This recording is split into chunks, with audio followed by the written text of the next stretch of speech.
Ense is our counseling program where we do financial education and then in workshops, and then we also do one-on-one financial counseling. There can be a range of emotions. Some people come in and they're feeling pretty calm.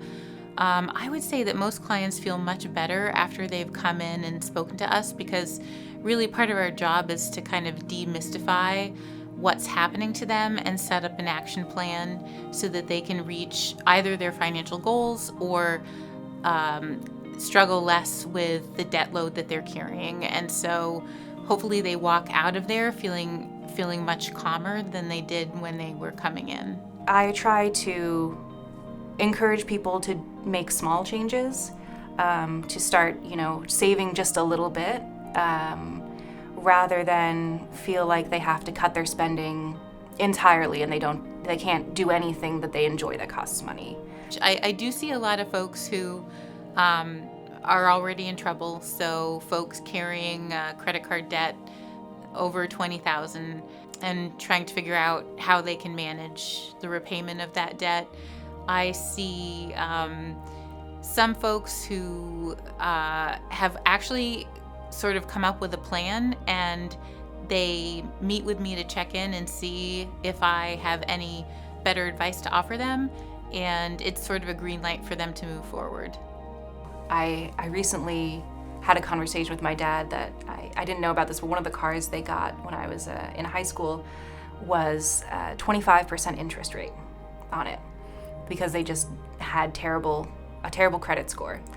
It's intentionally confusing in a lot of ways, and the people who make money off of it make money off of everyday people not knowing what their situation is. And so I really like helping people. I did recently help a client who was carrying about $20,000 in credit card debt, but she had a low rent, she had a good paying job, and she was able to come up with a plan to pay off the debt within the next 36 months, which I think is absolutely amazing. She felt lighter and lifted and fabulous.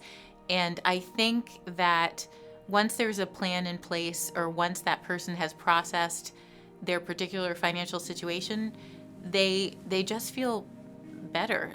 I think I'm a pretty good listener. I've had my own journey of financial literacy because I didn't grow up in a household where my parents talked about budgeting and finance, and so it was a mystical sort of world for me to begin with. And I think that it's really important that people don't tie their self-worth to their income, to their savings, or to their credit score.